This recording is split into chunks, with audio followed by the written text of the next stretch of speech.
Welcome to my presentation on social loafing and bullying.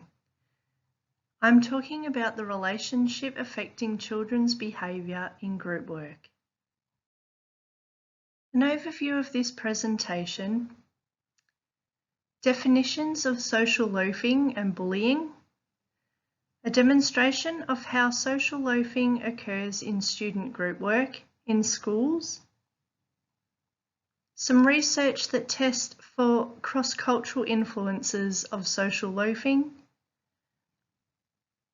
and the premise of providing advice on how to facilitate small group activities with students in the classroom with a focus on reducing social loafing and reducing bullying. We will start with a definition of social loafing.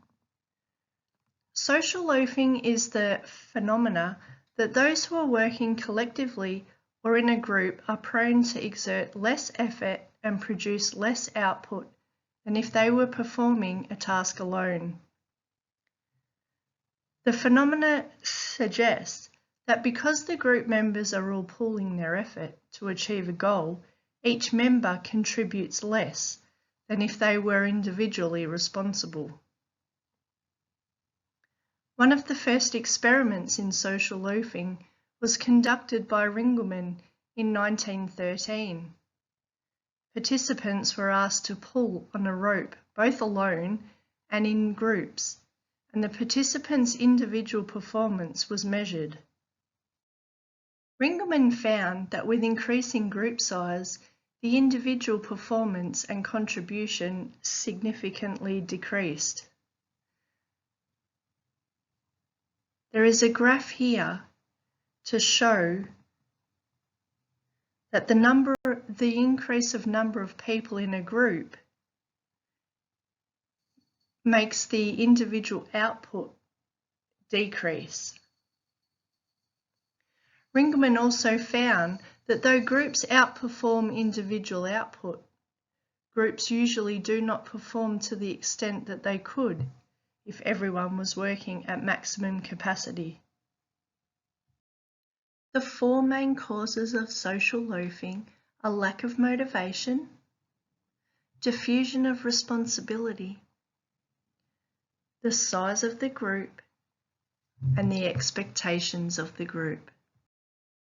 Social loafing often has negative effects on the group cohesion and causes more emotional tension while productivity decreases.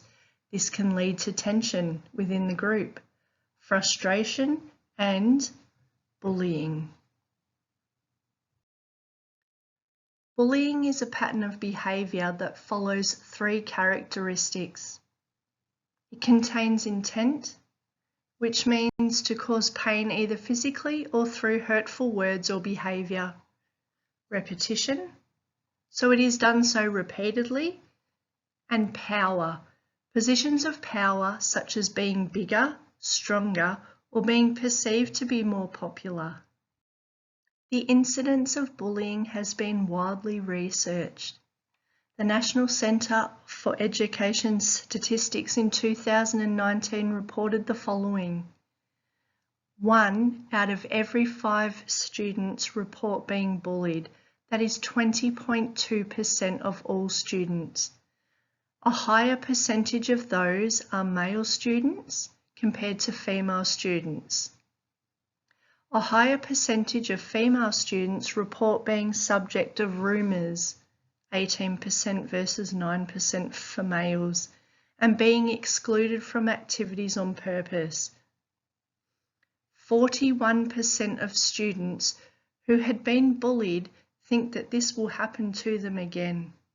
So this creates fear in the student.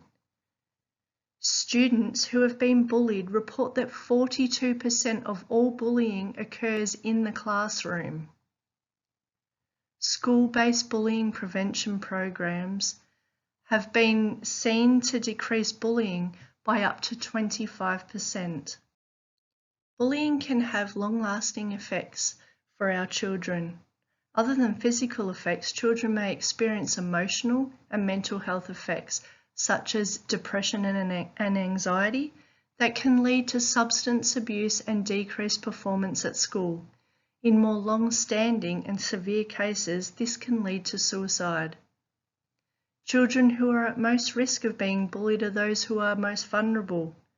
Vulnerable children are those that come from marginalised communities, come from poorer families, children with different gender identities, children with disabilities, or children from different cultures.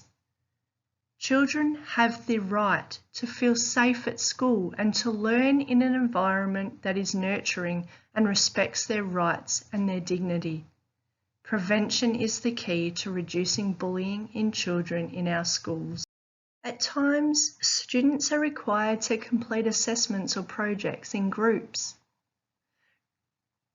Group work can lead to tension, depending on the size of the group. Group tension can lead to bullying behaviour and exclusion within the group. The classroom and subsequently can lead to longer-term physical, emotional and mental health issues. Research has been conducted and found that there is a cultural difference in the incidence of social loafing in group work situations. The studies found that American students who emphasise greater value on individualism were more likely to partake in social loafing when working in groups than those in China and Taiwan, those who live in group-orientated cultures. It was also found that students from group-orientated cultures form more cohesive groups and are more likely to place group benefit over individual benefit. Schools have an important influence on reducing the incidence of bullying in children and adolescents. Reducing social loafing and improving group work cohesion can help reduce the incidence of bullying. Reducing social loafing and bullying in student group work activities. Due to the high incidence of bullying in children and adolescents, it is important to make the connection between social loafing and bullying in student group work to reduce the incidence of bullying behaviour. The current research has clear links how social loafing and bullying occurs in the workplace and how this can be reduced. The same advice can be adapted and applied to group work in schools. The advice we are providing for schools are to: does this assignment need to be done in a group? Decide exactly what you want the students to achieve. And does it suit group work? If the task cannot be broken down into equal parts, then it isn't suited to group work. Keep the group size to no more than 3 to 5 students. Consider running a team bonding activity before commencement to allow the students to feel more comfortable with each other. Assign individual accountability. If one student does not complete their task, then the rest of the group members are not penalised. Monitor the progress of the group and each student's contribution regularly. To improve a student's group work in the future, at the conclusion of the group, ask the student to evaluate their own individual performance as a team member to assist self-reflection. In summary, this presentation has explored social loafing and bullying. These terms have been defined. Links have been made to how social loafing in group work can contribute to bullying in children and adolescents. The prevalence of bullying in children and adolescents in schools has been discussed. Bullying in children and adolescents is a global issue and can lead to physical, emotional and mental health issues. These can be long-term. Bullying in children and adolescents can be reduced by up to 25% when prevention programs are in place in schools. Advice has been provided to reduce social loafing and to improve group work and in turn reduce incidents of bullying when students work in groups. Thank you for listening to my presentation. Have a nice day. I hope social loafing and bullying reduce in the school system. Thank you.